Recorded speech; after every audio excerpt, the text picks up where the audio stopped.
सुप्रभात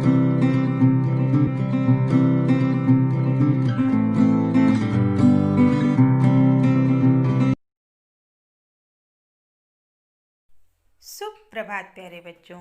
आज की हिंदी कक्षा में आपका स्वागत है। आज हम हिंदी सुमेधा के पाठ 15 आओ पेड़ लगाएं पाठ को वाचन कर समझेंगे और हम यह भी जानेंगे कि एक नन्हा सा बीज एक विशाल वृक्ष में कैसे परिवर्तित होता है, यानी कि बीज में अंकुरण कैसे होता है और इसको अंकुरित होने के लिए किन किन कारकों की आवश्यकता पड़ती है। बच्चों, एक नन्हा पौधा बीज के अंदर होता है। जब उसे हवा, जल और प्रकाश पर्याप्त मात्रा में मिलते हैं तो वह धीरे धीरे विकसित होने लगता है और इसके लिए सबसे आवश्यक तत्व भूमि भी है, पृथ्वी की ऊपरी परत। इन सब की उपस्थिति में ही एक छोटा सा पौधा विशाल वृक्ष बन जाता है। एक छोटी सी बीज में से पौधे के बनने की प्रक्रिया अंकुरण कहलाती है। और आप यह जानते हैं, कुछ बीजों में अंकुरण बहुत जल्दी होता है और कुछ में बहुत धीरे, है ना। तो उसके सबसे पहले नीचे की ओर जड़ निकलती है और फिर ऊपर की ओर तना विकसित होता है, यानी बीज से पौधे का अंकुरण या प्रक्रिया अंकुरण कहलाती है। बच्चों, वीडियो के पहले 2 भाग में आपने पेड़ पौधों के महत्व और विश्व पर्यावरण दिवस मनाने के उद्देश्य के बारे में जाना। इस पाठ में शिक्षक और बच्चों के बीच चर्चा हो रही थी, जिसमें पंकज ने गर्मियों की छुट्टियों में पेड़ लगाने की बात कही, लेकिन वह यह बात भूल जाता है और पूरी छुट्टियां मौज मस्ती में ही गुजार देता है। एक दिन जब वह बाजार जाता है तो उसकी मुलाकात उसकी शिक्षिका से होती है, जो उसे याद दिलाती है कि स्कूल खुलने के बाद हम पेड़ पौधे तुम्हारे द्वारा लगाए गए पेड़ को देखने के लिए आएंगे। अब वह अपने दादाजी के पास जाता है, अपने दोस्त के दादाजी के पास जाता है और वहाँ पर नीम के पेड़ लेने की बात कहता है। पंकज ने धीरे से पूछा, तो फिर हम आज जो पेड़ लगाएंगे तो वह इतना बड़ा बहुत सालों में होगा। यानी दादाजी से वह नीम के पेड़ लेने की बात कहता है कि दादाजी आप यह पेड़ दे दीजिए, लेकिन दादाजी कहते हैं पेड़ इतनी जल्दी बड़े नहीं होते, यह पेड़ बरसों पुराना है। तो पंकज को समझ में आता है कि जो हम आज पेड़ लगाएंगे वो बरसों बाद इतने बड़े होंगे। दादाजी ने समझाया, एक पेड़ को बड़ा होने में कई साल लगते हैं, पर तुम यह सब क्यों पूछ रहे हो।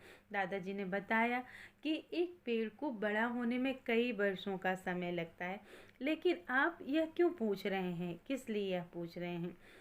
मनीष ने उन्हें पूरी बात बता दी। सुनकर दादाजी गंभीर हो गए। गंभीर होने का मतलब है कि थोड़े सोच विचार में पड़ गए।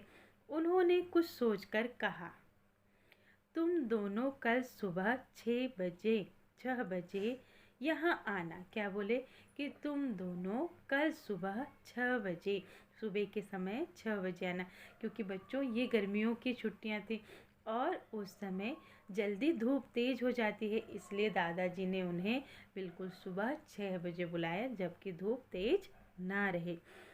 मेरे पास कुछ बीज और पौधे हैं, कल सुबह पौधे लगाएंगे, यानी आप सुबह आइएगा और हम कल सुबह पौधों को उगाएंगे पौधों को। बच्चों, आपने पहले ही मैंने आपको वीडियो में दिखाया कि पौधे कैसे बड़े होते हैं और उनको किन किन चीज़ों की आवश्यकता होती है। पूरी रात वे दोनों सो नहीं पाए, यानी चिंता थी उनको और उन्हें पेड़ लगाने की उत्सुकता भी थी, तो पूरी रात वे दोनों पंकज और मनीष सो नहीं पाए। या वे शब्द सर्वनाम की जगह पंकज और मनीष की जगह इस्तेमाल किया गया है। सुबह सुबह वे दोनों दौड़ते हुए दादाजी के खेत पहुंच गए। यानी सुबह सुबह वो दोनों कहाँ पहुंच गए, दादाजी के खेत में पहुंच गए। दादाजी के कहने पर दोनों ने जमीन की गुड़ाई की, खाद डाली, पानी से मिट्टी को भुरभुरा किया और उसमें बीज डाला। यानी सबसे पहले गुड़ाई करना, यानी मिट्टी को खोदा और उसको नर्म किया। फिर उसमें थोड़ी सी खाद मिलाई, पानी डाला और उसको भुरभुरा यानी नर्म और गीला किया और उसमें फिर बीज को डाला। फिर कुछ पौधे लगाए, यानी बीज भी डाला और अलग से पौधे भी रोपे। बेटा, पौधे लगाने के दो तरीके होते, एक तो हम बीजों के द्वारा पौधे लगाते हैं, है ना, और दूसरे ट्रांसप्लांट करते, यानी दूसरे पौधे लगाने का तरीका होता है कि छोटे छोटे पौधों के रोपे जो होते हैं, जो नर्सरी में मिलते हैं, उन रोपों को हम लगाएं। तो कुछ पौधे भी, यानी छोटे छोटे पौधे भी थे, दादाजी के पास बीज भी थे और छोटे छोटे पौधे भी थे, तो उन्होंने छोटे छोटे पौधों को, यानी कुछ पौधे भी लगाए। इस काम में उन दोनों को बहुत आनंद आया। ये काम करने में उनको बहुत आनंद यानी मज़ा आया, अच्छा लगा।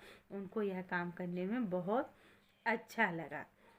अगले दिन स्कूल खुल गया, यानी उसके बाद तुरंत ही स्कूल खुल गया। दूसरे दिन वो लोग स्कूल गए।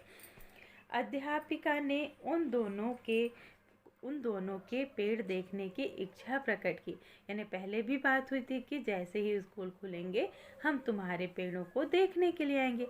तो अध्यापिका ने कहा कि तुम लोगों ने पेड़ लगाए हैं, तब मैं उन पेड़ों को देखना चाहते हैं हम लोग। पंकज ने दादाजी के खेत में नीम के पेड़ की ओर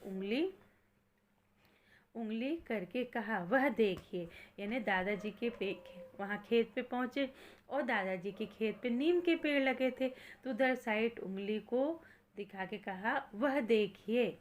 अध्यापिका ने आश्चर्य से पूछा, यानी नीम के, क्योंकि पेड़ इतनी जल्दी छोटे पौधे पेड़ में नहीं बदल सकते। तो अध्यापिका ने आश्चर्य से पूछा, क्या यह पेड़ तुमने लगाया है? यानी यह बात तो संभव ही नहीं, इतना बड़ा पेड़ तो नहीं लगाया जा सकता। तो क्या यह पेड़ तुमने लगाया है?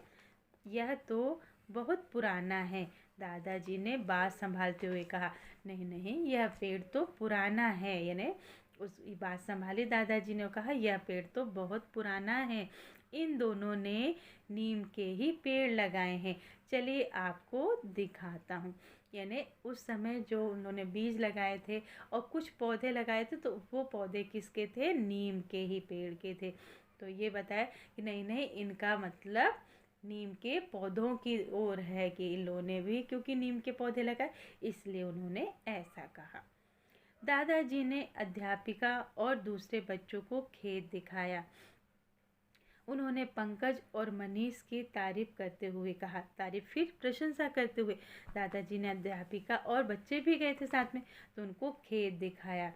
उन्होंने पंकज और मनीष की तारीफ करते हुए, इन दोनों ने बहुत मेहनत से बीज बोए हैं और मुझसे वादा किया है कि हर रविवार आके खेत में काम करें। कि इन लोगों ने बीज भी बोए हैं, पौधे लगाए हैं और यह वादा भी किया है कि वो हर रविवार को आके खेत में काम करेंगे, यानी उन पौधों की देखभाल भी करेंगे। अध्यापिका और सभी बच्चे बोले। इस बात पे अध्यापिका से, हर रविवार ये दोनों ही नहीं, हम सभी भी आएंगे, यानी हम सब लोग भी खेत में देखने के लिए आएंगे और कुछ काम भी करेंगे। तभी चारों ओर हरियाली होगी और सबको ताज़ी हवा मिलेगी। जब पेड़ पौधे होंगे बच्चों, तभी तो ताज़ी हवा मिलेगी। प्राणवायु ऑक्सीजन पेड़ पौधों के द्वारा ही प्राप्त होती है, क्योंकि हम तो कार्बन डाइऑक्साइड छोड़ते और पेड़ पौधे अपना भोजन बनाने में उस कार्बन डाइऑक्साइड का इस्तेमाल करते हैं और बदले में ऑक्सीजन छोड़ते हैं। इस पाठ से हमें यह सीख मिलती है कि हमें अपने आसपास के पर्यावरण को हरा भरा व स्वच्छ रखना चाहिए। यानी हमें अधिक से अधिक वृक्षों का रोपण करना चाहिए और चारों तरफ हरियाली रखना चाहिए, क्योंकि जितने ही पेड़ होंगे, आपको मैंने बताया था ना कि पर्यावरण दो तत्वों से मिलकर बना हुआ, जैविक और अजैविक। तो जैविक तत्वों में मनुष्य, पशु पक्षी और पेड़ पौधे आते हैं। तो जब आपके पेड़ पौधे रहेंगे तो आपका पर्यावरण संतुलित रहेगा। बच्चों, आपको यह पाठ समझ में आ गया होगा और इस पाठ का तत्व भी समझ में आया होगा। धन्यवाद।